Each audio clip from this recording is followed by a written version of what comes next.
Professor Nageshwar గారు మనతో ఉన్నారు. నమస్తే నాగేశ్వర్ గారు. కాళేశ్వరం విషయంలో లై డిటెక్టర్ పరీక్ష చేయాలి కేసీఆర్కి అనేది రేవంత్ డిమాండ్ సార్. దాంతోపాటు ఈ ట్యాపింగ్ ఇష్యూ కూడా రాజకీయంగా మాటల యుద్ధానికి కారణమవుతోంది. ట్యాపింగ్పై సిబిఐ విచారణకు బీజేపీ డిమాండ్ చేస్తుంటే రేవంత్ రెడ్డి అడుగుతూ ఉన్నారు, ట్యాపింగ్పై సిబిఐ విచారణకు ఎందుకు బీఆర్ఎస్ కోరడం లేదు అని చెప్పి. బీఆర్ఎస్ ఎందుకు అడగలేకపోతోంది విచారణకు సిద్ధమని, దాంతోపాటుగా సిబిఐ విచారణే ఈ ఫోన్ ట్యాపింగ్ వ్యవహారానికి పరిష్కారమా? సిబిఐ విచారణ బోఫోర్స్లో ఇంతవరకు సిబిఐ తెరచలేదు సార్. మీకు ఆఖరికి మీకు ఆంధ్రప్రదేశ్లో అంతర్వేది రథం ఆఖరికి రథం దగ్ధమైతే కూడా అంతర్వేది ఇప్పటివరకు అది సిబిఐకి అప్పచెప్పారు, ఇంతవరకు తేలలేదు.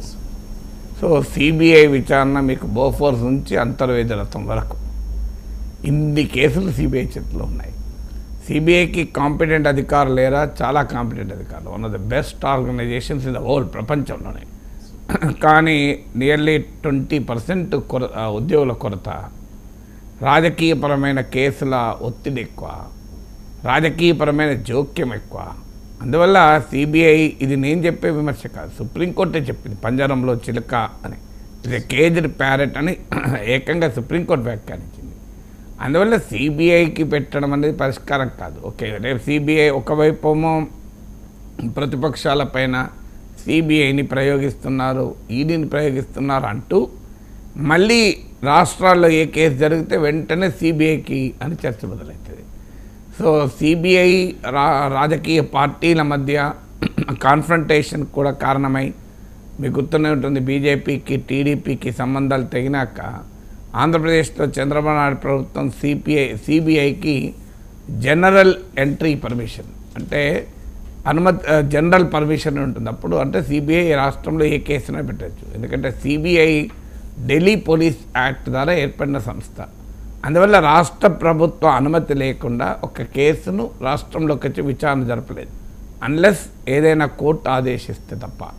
సో అందువల్ల జనరల్ పర్మిషన్ ఉంటుంది, అంటే మీరు నార్మల్గా ప్రతిదానికి పర్మిషన్ తీసుకోకుండా ఉంటుంది.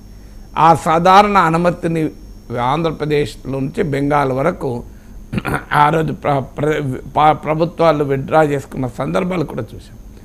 అందువల్ల పొలిటికల్ కాంట్రవర్సీలో భాగమే తప్ప సిబిఐతో కొత్తగా నిష్పాక్షికంగా తేలింది అని రాజకీయ పార్టీలు నమ్ముతాయా?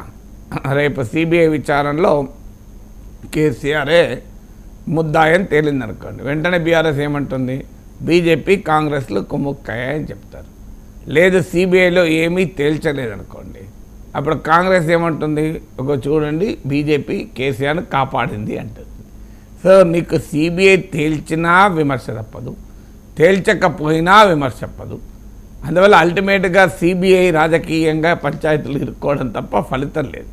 అందువల్ల దీనికి సిబిఐయా రాష్ట్ర ప్రభుత్వమా అనేది కాదు. ఈ దేశంలో కోర్టులు ఉన్నాయి, కోర్టు మానిటర్డ్ ప్రోబ్స్ ఉంటాయి.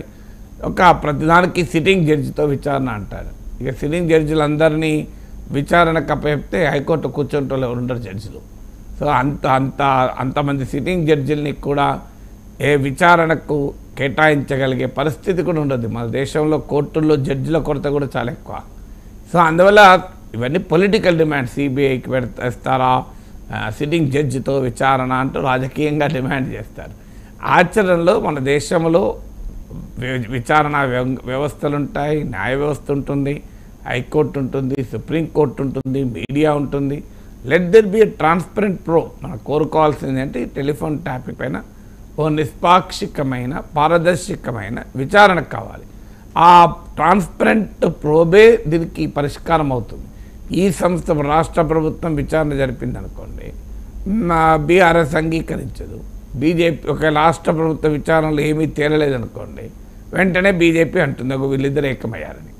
అందువల్ల విచారణా సంస్థల్ని తమ పని తాము చేయనిస్తే దేశంలో బాగానే ఉండవు. కానీ రాజకీయాలు విచారణ అనేది మేళవించుంటుంది. అందువల్ల ఒక పబ్లిక్ డిబేట్లో ట్రాన్స్పరెంట్గా విచారణ జరగడం ఒకటే పరిష్కారం. సో దానికి ఉన్న చెక్స్ అండ్ బ్యాలెన్సెస్ వ్యవస్థలు ఉన్నాయి, కోర్టులు ఉన్నాయి, రకరకాల వ్యవస్థలు ఉన్నాయి. కనుక ఏ విచారణ సంస్థ జరిపినా, సిబిఐ జరిపినా, రాష్ట్రం జరిపినా కూడా రాజకీయపరమైన క్రిటిసిజం అయితే అనివార్యంగా వస్తుంది. ఇక బీఆర్ఎస్ ఎందుకు డిమాండ్ చేయలేదు, అసలు బీఆర్ఎస్ ఇది కేసే కాదంటుంది, సిబిఐ విచారణ ఎక్కడిది, బీఆర్ఎస్ అనేది ఇది ఒక పెద్ద ఇష్యూనే కాదు అనే స్టాండ్ తీసుకున్నారు. అసలు ఇది ఏదో రేపు ఫోన్లు ఇంటి ఏమవుతుంది అన్నట్టు మాట్లాడుతున్నారు. సో అందువల్ల బీఆర్ఎస్ వాళ్ళు సీరియస్గానే తీసుకోకపోతే విచారణ డిమాండ్ చేస్తుంది, ఇది ఉండదు కదా. ఇక తెలంగాణ అధికారిక చిహ్నం అలాగే తెలంగాణ అధికారిక గీతం ఈ రెండు కూడా మార్చాలని